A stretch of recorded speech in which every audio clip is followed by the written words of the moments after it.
Good morning. My name is Jeremy Ron, and I am the Incident Management Team 2 Public Information Officer, assigned to the LNU Lightning Complex. We will give you a brief update of the current situation for California. Nearly 12,000 firefighters are battling nearly 24 major fires and complexes across California.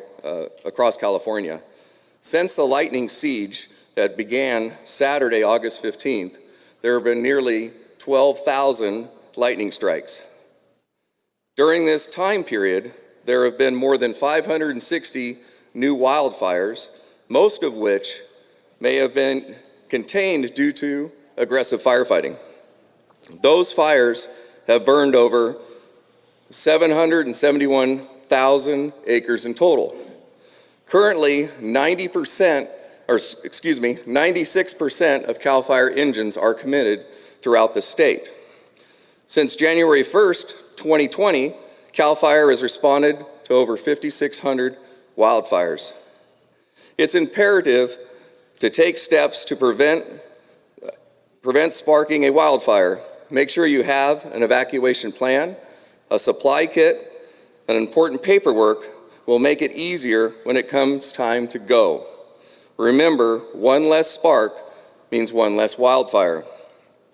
For information regarding the LNU Lightning Complex, please make sure and call our 24-hour line of area code 706-967-4207. I'd like to ask if we could please hold any questions regarding the incident that we're here to discuss until the end of the fire update.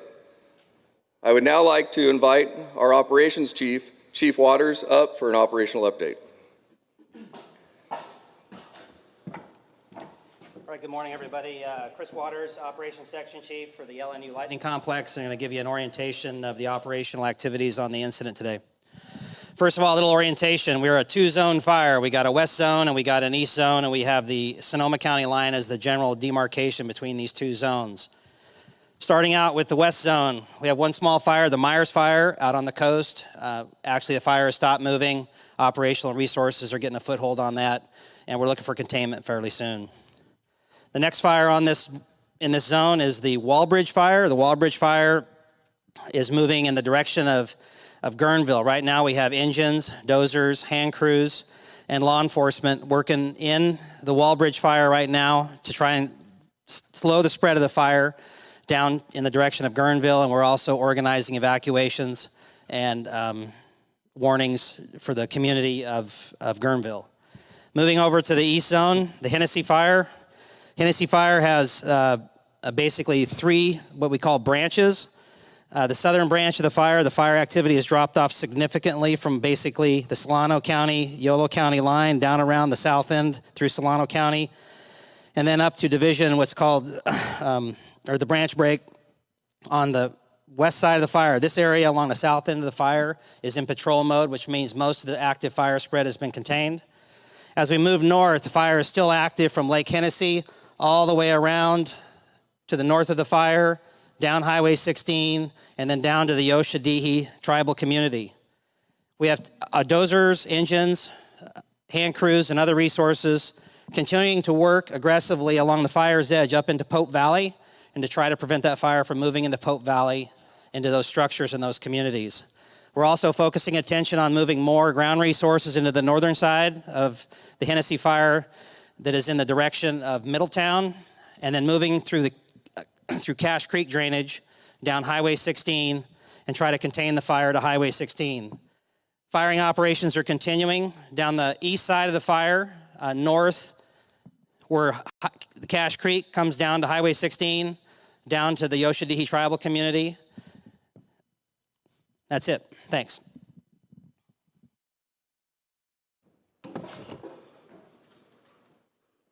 Thank you, Chief. I'd now like to bring up our law enforcement partners for a quick update. Napa County Sheriff John Robertson, as well as Sonoma County Sheriff Mark Essex. Thanks. Good morning. My name is Mark Essex. I'm the Sheriff of Sonoma County. With me today is Sheriff John Robertson from Napa County. I'm also here on behalf of the sheriffs from Lake County, Solano County, and Yolo County, and our CHP partners in the area. I'm here to give you a brief update on evacuations. We continue to work with our partners side by side, and that is CAL FIRE and other public safety agencies here working this incident. We are issuing evacuation orders and notices as appropriate through our partnership with CAL FIRE. Our job is to get the public out of harm's way. We want you to leave when you've been ordered to evacuate. Evacuation zones are dangerous. They contain many hazards for the public, and that's why we're asking you to leave those areas. Additionally, evacuation zones have active firefighting efforts going on, and you remaining in those areas could hamper firefighting efforts. So please, if you've been evacuated, stay out of that area. You will hear the high-low sirens as one of the ways that we notify you of evacuations. In addition to alerts that you may see on your phone or media alerts that you may receive, when deputies or peace officers are in your actual neighborhood trying to evacuate people, you will hear the high-low siren, and when you hear that siren, high-low means it's time to go. Peace officers in this area are currently being supplemented through our partners in law enforcement throughout the Bay Area and the region. We have asked for and received mutual aid. We have ample number of peace officers in the area to conduct the evacuations, to direct people to safety, and to patrol those evacuated areas to maintain safety and ensure that there is no theft or looting in those areas.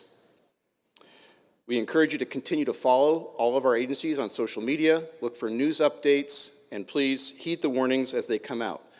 We understand this is a stressful and scary time for many people. Your law enforcement partners are here for you to answer questions and direct you to safety. If you see a peace officer in your neighborhood, please do not hesitate to contact them, ask them for direction. They are there to help you. Thank you.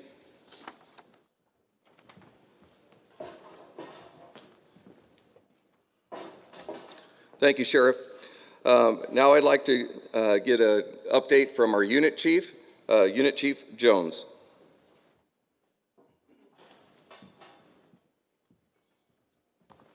Good morning, and thank you for joining us.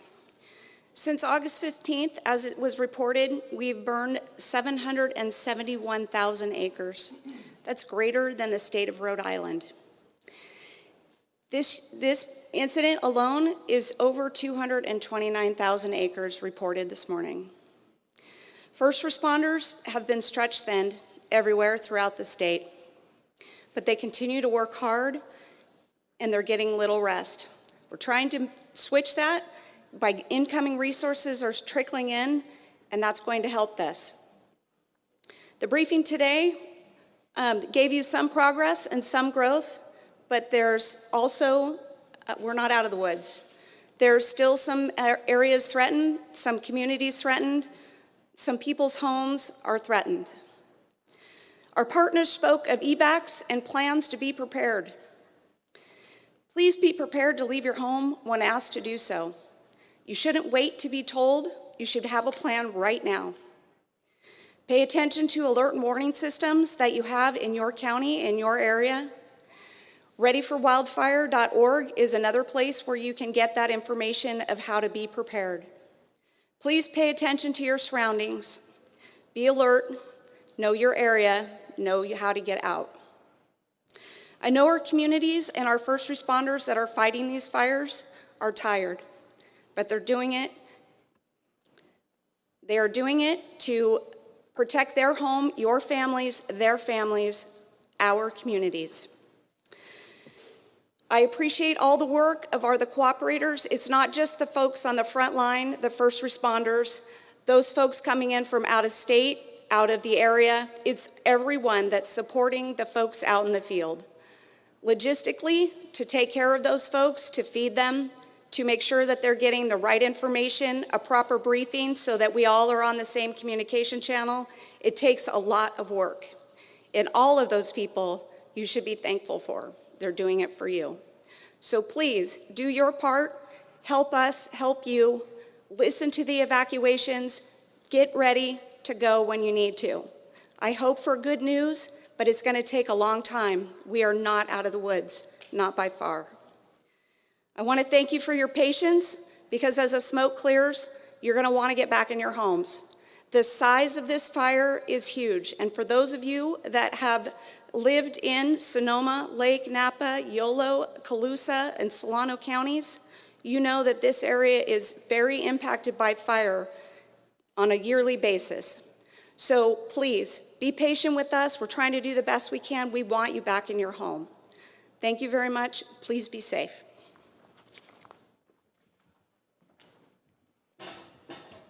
Thank you, Chief. Now I'd like to bring up our incident commander, Chief Cavanaugh. Hey, good morning, and thank you for joining us this morning. As I've talked the last couple of days at these briefings, it's important to get this information out to you, and I appreciate everybody listening and having questions if you do too. But it's important for us to be able to speak with all the agencies that are involved on this large incident we have. Currently, the LNU complex is sitting at 219,067 acres. We have approximately 7% containment on the incident. As far as personnel, we've doubled our personnel in the last 24 hours, and we are very thankful from that. We're up over 1,000 personnel as of this morning, up from about approximately 587 yesterday. So that is a good thing. The morning operational briefing is getting more and more people in it, and that's a benefit to the operations and the firefight that we have at hand. Unfortunately, yesterday in the county of Napa, we did have 3 civilian fatalities that were discovered, and also we have one down in Solano County. Those are tragic losses that have occurred, and my heartfelt sorrow goes out to the families of those victims from this incident. As we move forward, a little bit of an update. As in Napa and Lake County, and I'll try to do this every day, as you can see on the map, we've reorganized how the map looks. Once again, the fires have come together over here on what we're calling the east branch, or the east zone. So in Napa and Lake County, the Hennessy, it's one fire now called the Hennessy fire. And the fires that merged again were the Gamble, the Green, the Etna, the Markley, the Spanish, the Morgan, and the Round fires.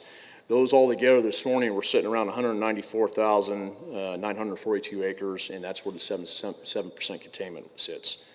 Over in what we're calling the east zone, that is the Walbridge fire and the Myers fire. The Walbridge fire this morning was sitting around 21,000 acres, 21,125, 0% containment. The Myers is around 3,000 acres.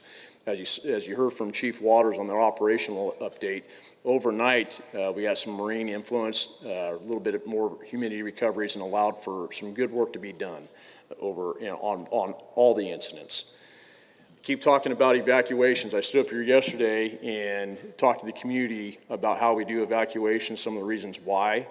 I also said it was very important, and it's a priority when we evacuate, to get people back into their homes. Well, we're starting that again today already. We do have some evacuation orders that are being lifted. Along with that, this is interesting though, we're also in the process of adding more evacuations, and that's something we normally don't do. We are spread out on such a large geographical area that we have different fire behavior, we have different levels of containment, and so we're working that. But it is a priority. As soon as we're talking about evacuations, we're working up the repopulation plans. It's important. Same as I said yesterday, though, it takes a large cooperative effort to make that happen, not only from the fire side, the fire behavior, the weather, all the resource utilities, everybody to get people back in their homes. But I promise you, it is a top priority for us to do that. With that, please adhere to any additional new evacuation orders that we have.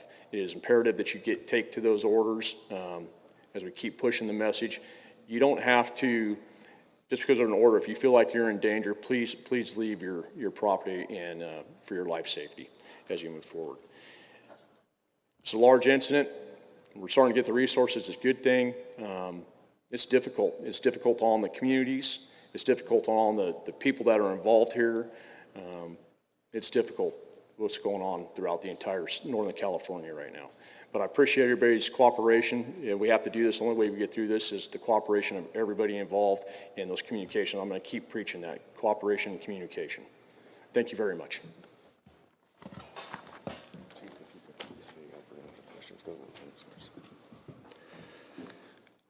Thank you, Chief.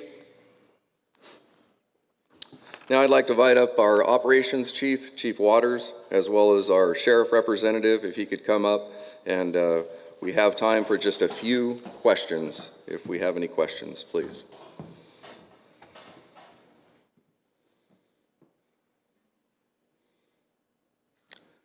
Okay, seeing no questions, we appreciate that. At this time, I'd like to invite up Officer Lopez for a brief message to our Spanish-speaking viewers.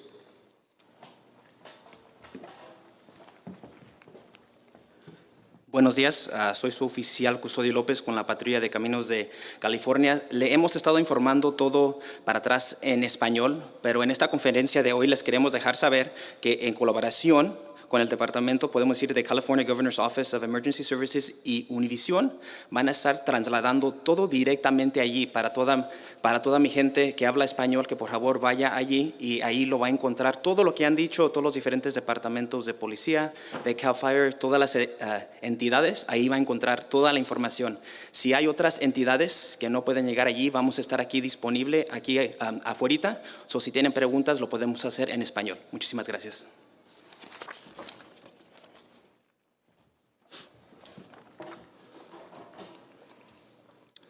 Thank you.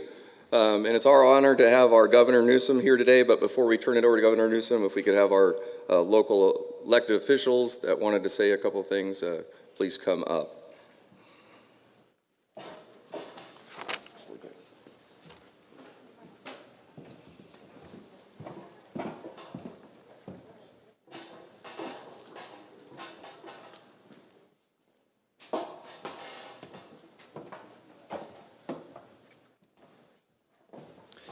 I'm Congressman Mike Thompson, and I represent the area that's been impacted by the fire.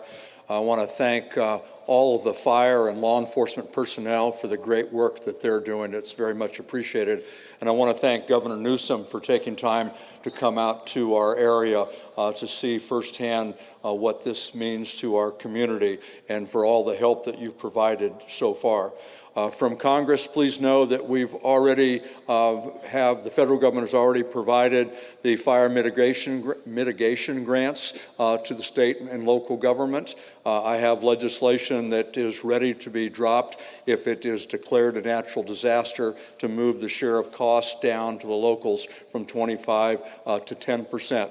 And Governor Newsom, I'll be happy to tell you that we have a letter going out today with 30 signatures, bipartisan signatures, supporting your request for individual and public assistance. So the federal government is here to do everything that we possibly can. Again, thank you to everyone for the great job that you're doing.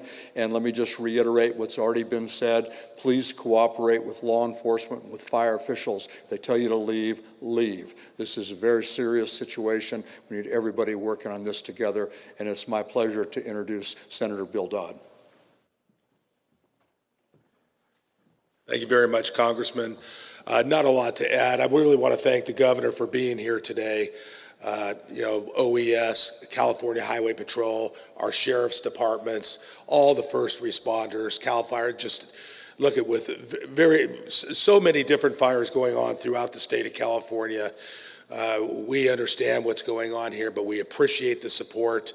And, like the congressman said, we all need to cooperate. We appreciate all the local entities, our county supervisors, and local governments with their help. With that, I'd like to introduce Assemblymember Aguilar Curry. Good morning. My heart is full by looking at all of you that are here that are protecting my constituents in this district. Every single one of my counties is on fire. I'm really sad about that, but I know that you all are doing a wonderful job. These are tough times, and for the past 5 years, we have experienced this year after year. And I wish there was a real simple way to get around this, but it's not. I want to thank the governor for coming today. Thank you very much for acknowledging all the hard work of all of our first responders that are here today. I want to thank Mark Ghilarducci because it seems like we've become quite good friends after the past few years. All of you that are here, Tom Porter, the rest. But again, listen to what we're saying is that evacuate. Don't stick around. I mean, it breaks my heart that we've lost 4 lives. I almost thought I lost one of my best friends. Couldn't find her for 12 hours, and we found her. She's fine, and luckily her home's fine. But I have a half a dozen really good friends that don't have a home right now. And getting back on their feet are going to be tough. And so we will have to all stay together again, helping people. It takes a long time. So With that, I want to thank all of you that are here today. We have a lot of work to do, but we can do it, right? We've done it before, we're going to do it, and we got to keep positive. So thank you so much, and I'd like to introduce my good friend, Assemblymember Jim Wood. Thank you very much to everyone who's here. I think everybody's heard the same message. Please heed law enforcement warnings. Just another warning that just an evacuation warning went out, not a warning, but a mandatory evacuation for the communities of Forestville and the Lake Sonoma area. Please heed that. These fires in Sonoma County, I represent the west zone here of the LNU complex. These fires are burning in areas that have not burned in decades. The fuel load is extremely high, the conditions are very dry, and the winds will continue to pick up throughout the day. We've seen this over and over and over again. If you think you're in danger, or even if you're not, don't think you're in danger and you see a lot of smoke, you might want to consider moving to a safer place. I want to thank CAL FIRE and everybody who's been working on the lines. Many of these firefighters have been on the lines for 72 hours. And everybody's running on fumes and everybody's a little ragged. And so if there's a shortage of patients out there, please understand that these folks are working, all our first responders are working to the ragged edge of everything they have, and I can't thank them enough. Thank you.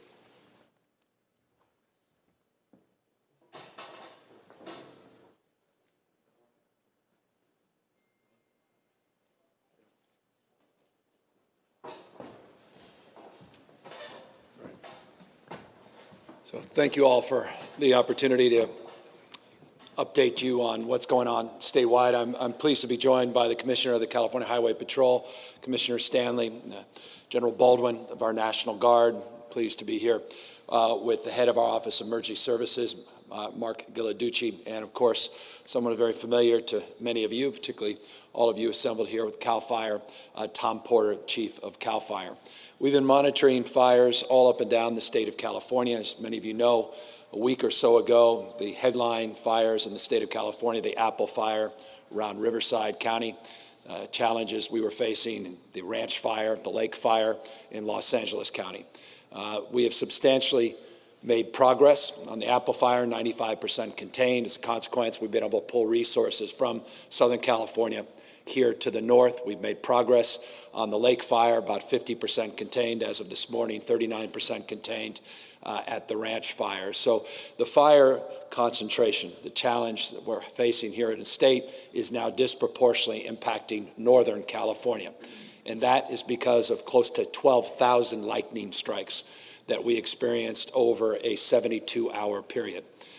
Just a day ago, I announced that we are struggling to address the needs of suppressing some 376 fires in this state. That number has grown to about 560 fires in the state of California. You had a lot of sleeper fires. This we anticipated as the smoke cleared, as our reconnaissance efforts increased, as we compared and contrast the federal efforts with the local and state efforts. That new number represents 560 active fires that we are addressing, trying to suppress here in California. The larger fires, the LNU fire that we briefed you here this morning, this fire complex, what we refer to as lightning complex, is one of many lightning complex fires that we are addressing here in Northern California. I was down yesterday in Watsonville and Santa Clara, around Monterey County, visiting evacuation sites and centers in and around the fires down there, the CZU complex and the SCU complex. The SCU complex in Santa Clara right now is about 10% contained, while we're dealing with about 219,000 acres here in this complex, the LNU. That complex is about 229,000 acres. The reason I mark these two in points of contrast, 7% contained here, 10% contained down there, is these two fires represent two of the top 20 fires, largest fires the state of California has had to battle in recent memory, arguably in modern recorded history. There's been 20 epic wildfires in the state of California. This complex represents the 10th largest. The complex at SCU represents the 7th largest that the state has ever had to battle. These fires, again, are stretching our resources, stressing our personnel. We have over 12,000 firefighters now actively working to suppress these larger complex fires. The larger cohort of fires represents about 20 to 25 fires. So we talk in terms of the totality, 560 fires. A lot of those are smaller fires, more remote. The larger fires, the larger complexes that we're battling represents roughly 24 fires that have required incident commands like the one we have assembled here today, all up and down primarily the northern part of the state. We're making progress on the Butte Fire Complex, lightning complex up north, making some progress on that Jones Fire, which generated a lot of concern, consternation because of the evacuations around Nevada City and Grass Valley. Progress being made there. We were pleased by the extraordinary work the Red Cross and others have done to quite literally overnight get up these evacuation sites. Their protocols, processes, and procedures are second none in this country. As was stated by a number of people already, these are familiar challenges for all of us here in the state of California. The individuals assembled in this room today are quite familiar with one another on an individual basis and certainly on an institutional basis, because we've been at this in 2014 up in Lake County, 2015, not just in Lake, but throughout Northern California, 2017, 2019, last year, struggling with some of the largest fires we have had to experience. Kincade, more recent memory, more indelible to folks up here in this region. And so as a consequence of that, we've developed stronger protocols, processes. We've developed stronger collaborative tissue in terms of the work that's being done across the spectrum. The volunteers familiar with other volunteers. And I just want to express deep gratitude, not only, and I will in a moment substantively, to all our frontline firefighters, but to all the volunteers that assembled to help seniors at 1 a.m. Down there in Vacaville that had to evacuate a senior facility and accommodate their needs at 1 in the morning, particularly in this COVID environment where we're cohorting individuals, we're testing individuals, we're making sure people are healthy when they're in the evacuation site. I want to thank all of those extraordinary volunteers down at Santa Clara at the fairgrounds that had to evacuate a site with dozens and dozens of people with intellectual disabilities that needed all the imaginable support that came out in historic numbers to help support those individuals and continue to support livestock, horses and pets of every imaginable size and degree, again, trying to address this unprecedented moment in our state's history. These lightning strikes came exact week that we were experiencing some of the hottest temperatures ever recorded in human history. 130-degree temperatures in the southern part of the state of California. Arguably, still an open question, may be the hottest modern recorded temperature in the history of the world. That's a remarkable statement of fact. Also a statement of fact that the heat dome that we experienced over the course of last week has not only impacted the state of California, it's impacted the entire western United States. As a consequence of that, and it's an important point, as a consequence of that heat dome impacting the western United States, fire conditions have increased in other states. And as a consequence of that, our mutual aid that goes outside of the state of California has also been stretched. But that mutual aid system, nonetheless, has been activated. We now are engaged formally with mutual aid from 10 different states. We've been on the phone with governors all throughout the United States, not just the western states, trying to reach out as far as the East Coast to see if we can get resources here into the state of California, address the stress that we placed on the 12,000 plus firefighters that are on the lines as we speak, trying to suppress these wildfires all up and down the state of California. Let me, because it's important to do, let me thank again Governor Ducey of Arizona for the 10 engines they sent. Let me thank Governor Brown of Oregon for sending 25 engines. Let me thank Governor Inslee of Washington State and just sending down some surveillance equipment, including RC-26 surveillance fixed-wing plane, and providing us some technical assistance in terms of analytics, not just engines. Let me thank Governor Abbott of Texas for his support, and Governor Sisolak as well. Again, those states are also dealing with their own domestic challenges within their states related to the heat wave, and yet they're still offering support. Idaho, Utah, Montana, all providing support. Again, 10 states formally and an EMAC system, and we have requests out across the United States. Progress being made in that space.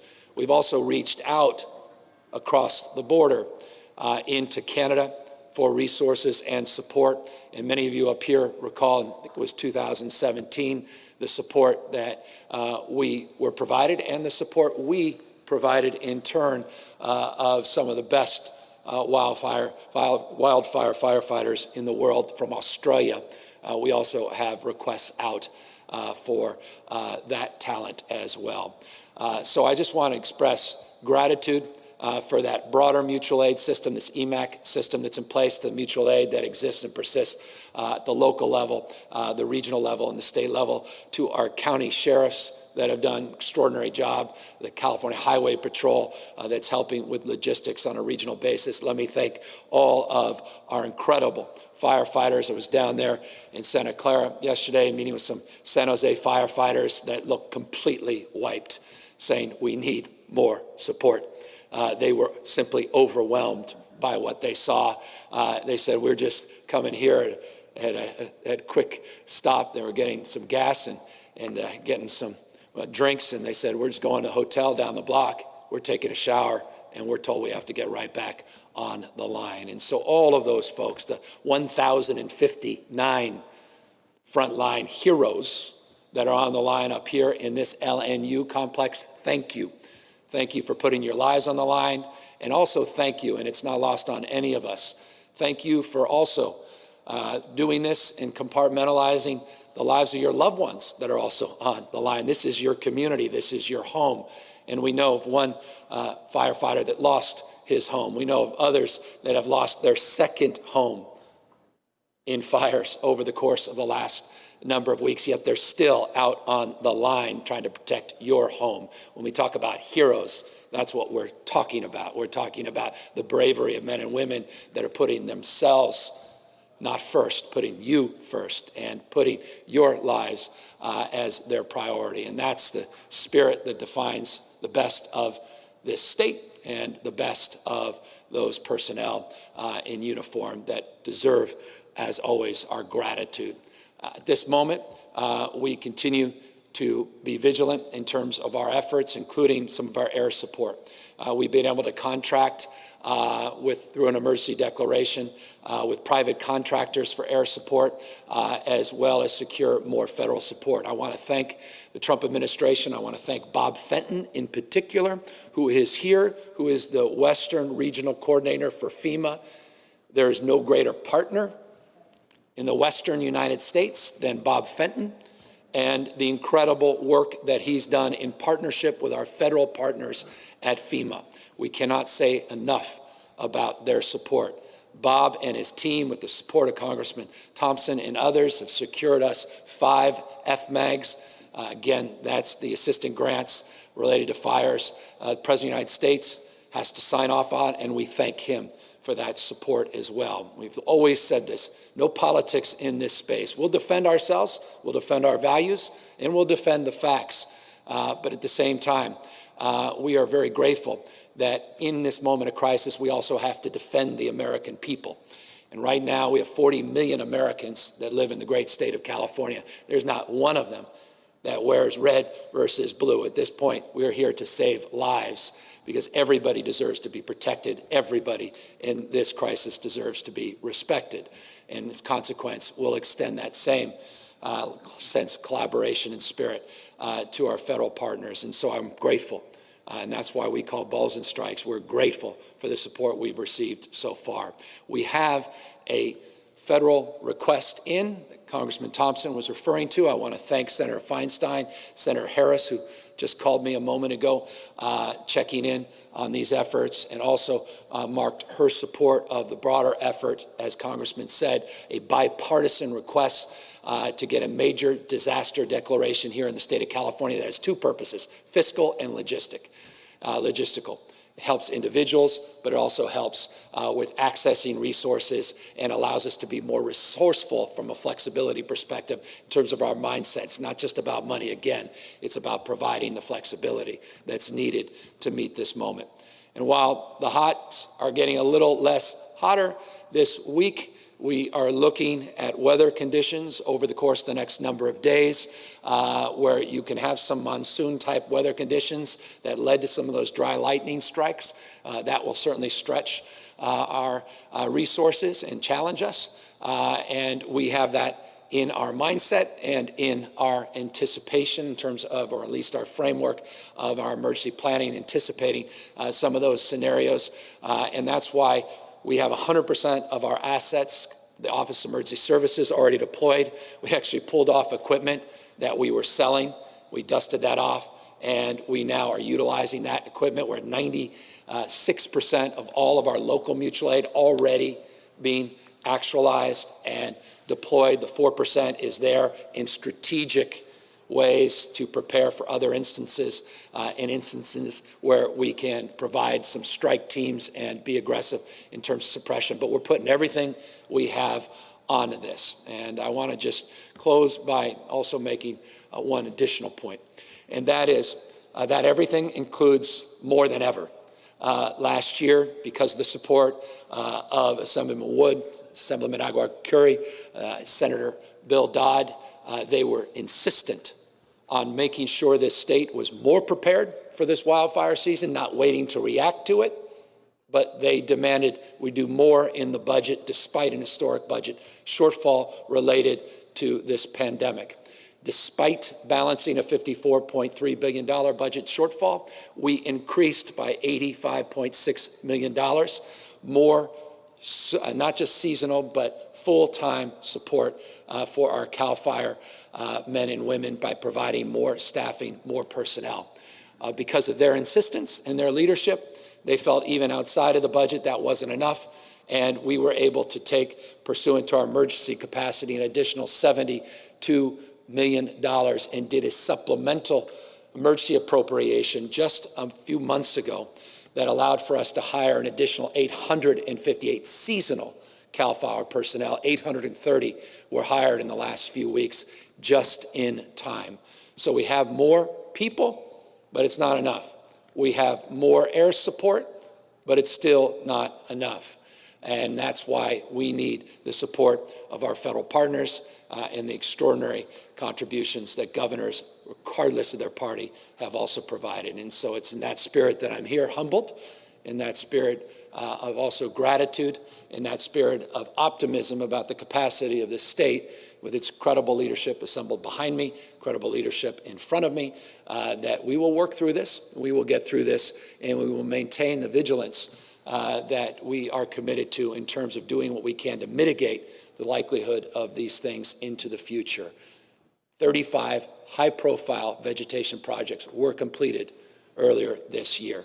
We have expedited our environmental review to do the same. We have an historic partnership, and I say this with respect, that the Trump administration, to his credit, and I'm not sure staff made the president aware of the partnership we just formed with the U.S. Forest Service to increase our vegetation management, a new partnership, an MOU we formed just last week. So the federal government is doing more now on forest management and fire breaks, not just the state doing that on federal forest property.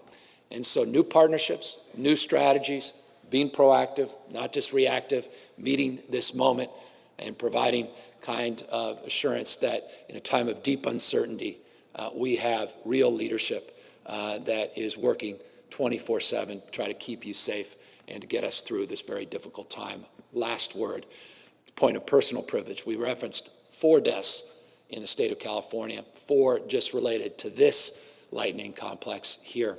the LNU complex. We also had a 5th death in the state of California. And that was a pilot, a helicopter pilot. Talk about an heroic mission out there, even in smoky conditions, which are very dangerous in terms of fire suppression and air support, was out there nonetheless near Fresno and suffered the consequence of an accident in that helicopter and lost his life.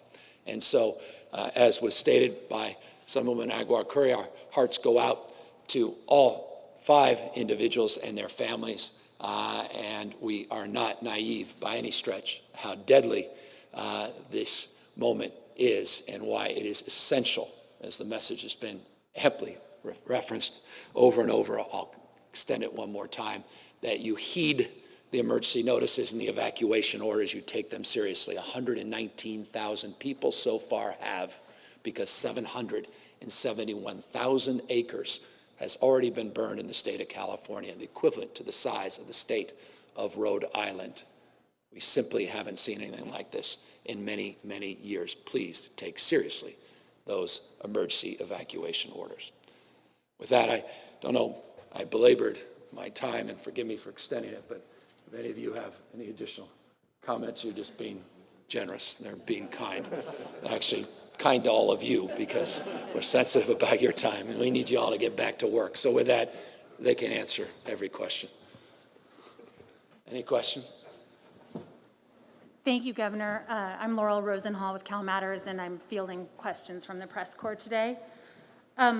Numerous reporters around the state had questions about these resources from out of state. Can you sort of say more specifically, are they here now? Are we expecting them in the coming days? Exactly what's here and what's coming?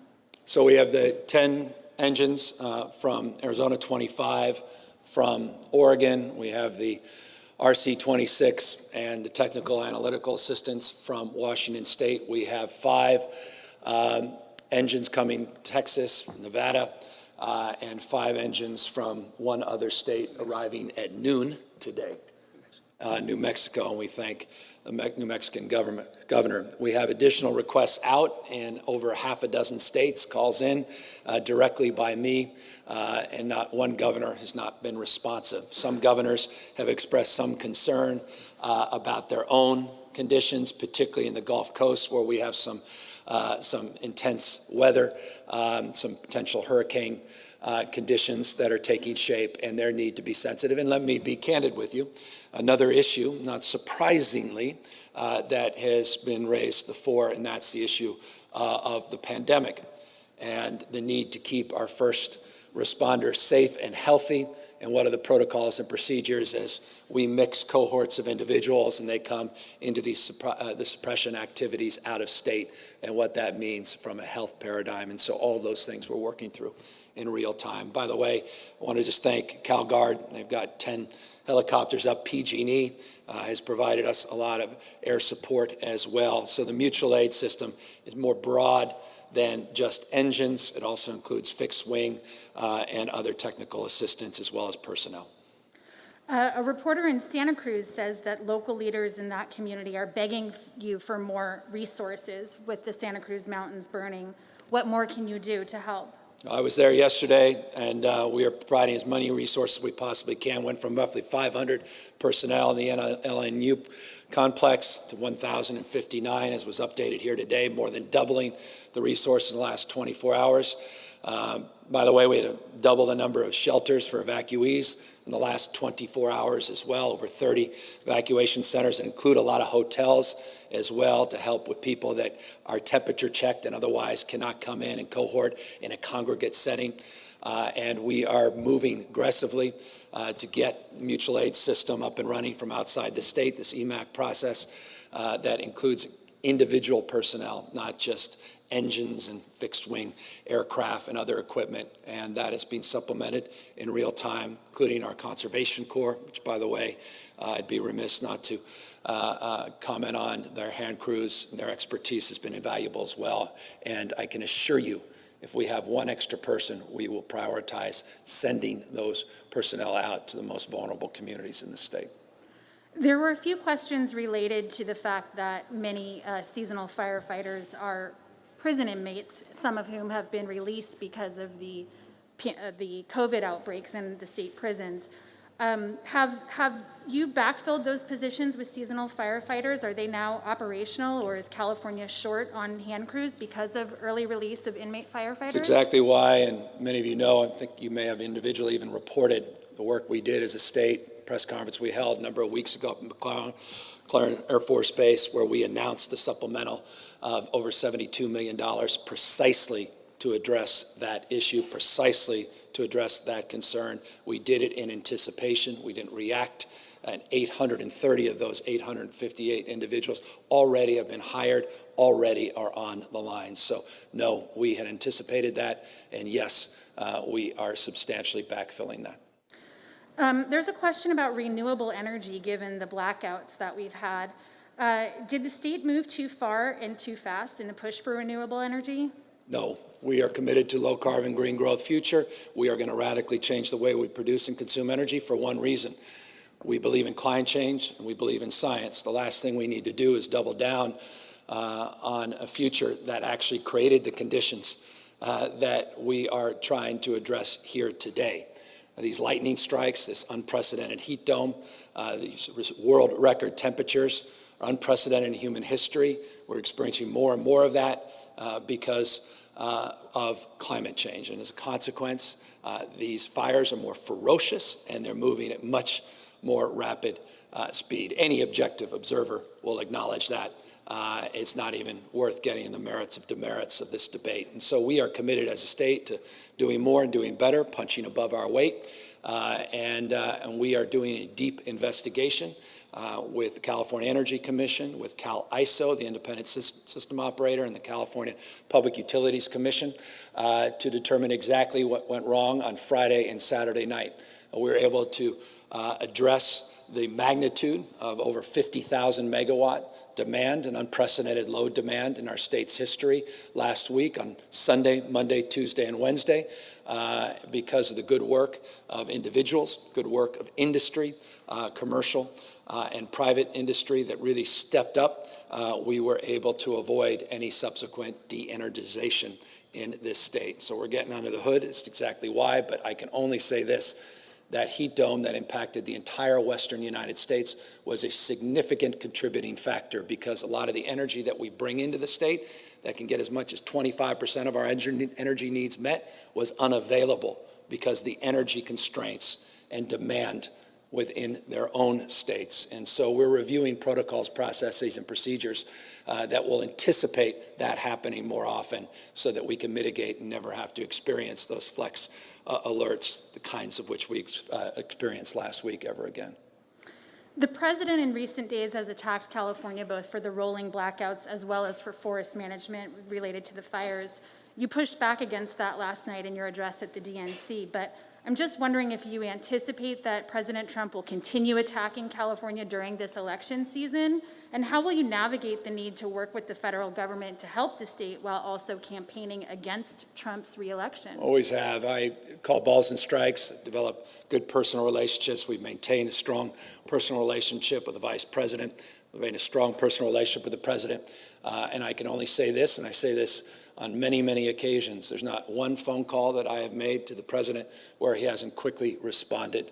And almost in every instance, he's responded favorably in terms of addressing the needs, the emergency needs of the state through COVID and over the course of the last at least year and a half that I've been governor as it relates to these wildfires. He may make statements publicly, but the working relationship privately has been a very effective one.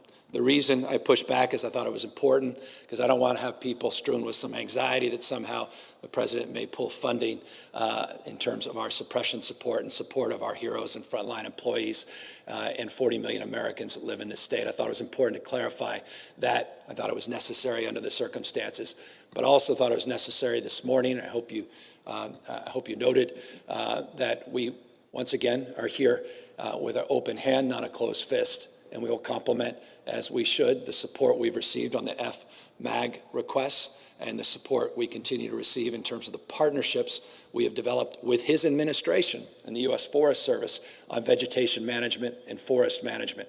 And I say this, and I mean this sincerely, I'm not convinced that the president was aware of that new memorandum of understanding that his administration signed with the state of California to collectively invest an unprecedented amount of resources to address the concern that he highlighted. Had he been aware of that, I'm not sure that he would have made that statement, and I certainly respect that the president has a lot on his plate. A few reporters had questions about sort of the intersection between the coronavirus pandemic and these evacuations necessary now because of the wildfires. Are you concerned that people who are displaced because of the wildfires could spread the COVID infections, and what is being done to avoid that? Well, not based on my personal experience and having visited evacuation centers up and down the state yesterday, and the protocols and procedures that have been well established since the beginning of this pandemic, beginning late January. A lot of those protocols and procedures were in effect and were demonstrably exampled in the evacuation centers that popped up over the course of the last 72 hours. I want to compliment the work, again, not just of the Red Cross, but also all of the other team members and county leaders, city leaders that are working in these evacuation centers. You come into these centers, you'll see marked areas where people have to socially and physically distance. You'll see the congregate meals now are done as individual meals. You'll see temperature checks before anybody walks in. You'll see tents in facilities like this, not just cots and mats, because you want to cohort individuals, and you'll see separate cohort areas if people are otherwise in need of more medical assistance. All of that part and parcel of the protocols that have been established since the beginning of the pandemic that are in play, that we anticipated and have been highlighting and socializing for a number of months in many settings like this over the course of the last 3 months in particular, in anticipation of this year's fire season. There's a question here about development and building of homes in areas that are particularly prone to fire. Is it time to consider statewide zoning regulations, either that prohibit development in severe fire risk areas? Well, localism's determinative, and we've not only considered it, we've put out a number of papers, a number of reports. We actually put out a number of statements and guidelines in this space regarding the wildland-urban interface, the WUI here in the state of California. Well established. I have a family home that was built around the gold rush in the WUI, well established, the founding of this state, not just new developments that are more contemporary in that mindset. And so this is a unique challenge, particularly in western states, not just the state of California, but we have very specifically put out guidelines and recommendations to local planning officials to consider the applications of new development in light of evacuation plans, in light of setback strategies, fire suppression strategies, in relationship to the new normal as it relates to the fire acuity and a season that no longer is a universal fire year here in the state of California. More will be done in this space, and we are working with local officials to continue to highlight this space. Would you consider surcharges on homes or businesses in those fire-prone areas? I've not considered any surcharges at this moment. Okay.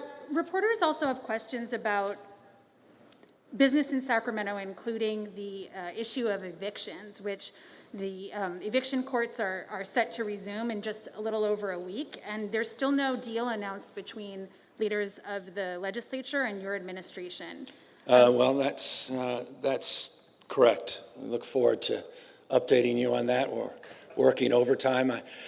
Every day I'm asked this question, every day I make the same point, and forgive me for all of you having to make it, many of you again. The Judicial Council, to their credit, extended their moratorium on evictions to the end of this month. There was a request made by members of the legislature, a request directly made by our administration, directly by me to the Chief Justice. Couldn't be more grateful to the Chief Justice and the Judicial Council that afforded us that privilege of time that coincides with the end of the legislative session. The reason we did that was to have the time to work together in the spirit of collaboration with the legislature, legislative leaders, and key members of the legislature that had already introduced bills in this space. As I said a week ago, we've had very good conversations and made tremendous progress. The progress included considerations of large landlords, large apartment owners, small apartment owners, advocates for tenants, and the like.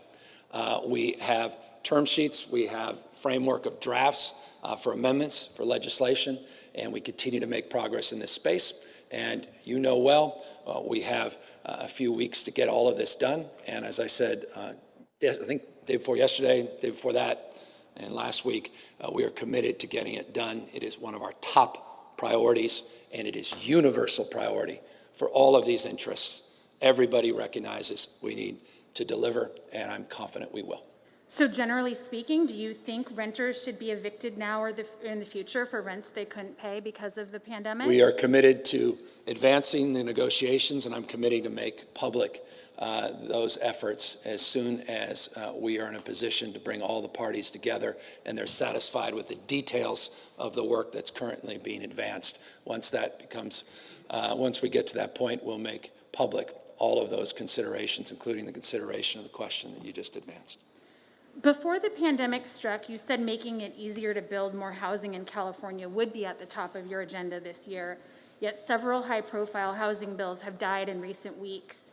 Has the pandemic made tackling California's housing shortage less of an urgent priority? No, it's always been a priority.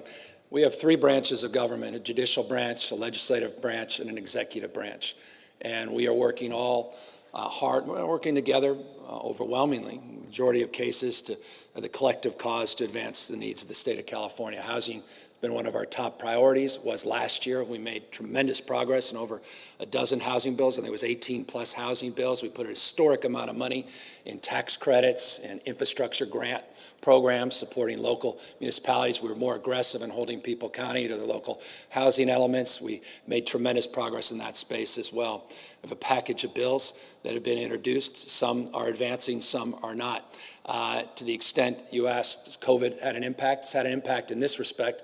It has substantially reduced the amount of time that the legislature has been afforded to work on a lot of this, and that has been very challenging for members of the legislature, and as a consequence, a lot of those bills and the whole bill package across the spectrum of issues, not just housing, has been impacted. So the answer is yes in that respect, but no in this respect. We are committed to the cause of fast-tracking the development of housing in the state of California and holding government accountable to meeting their goals and the collective expectation in this state to reduce housing costs. And to the extent a few bills are running short, that's this legislative season, and we look forward to continue that hard work for many, many years to come.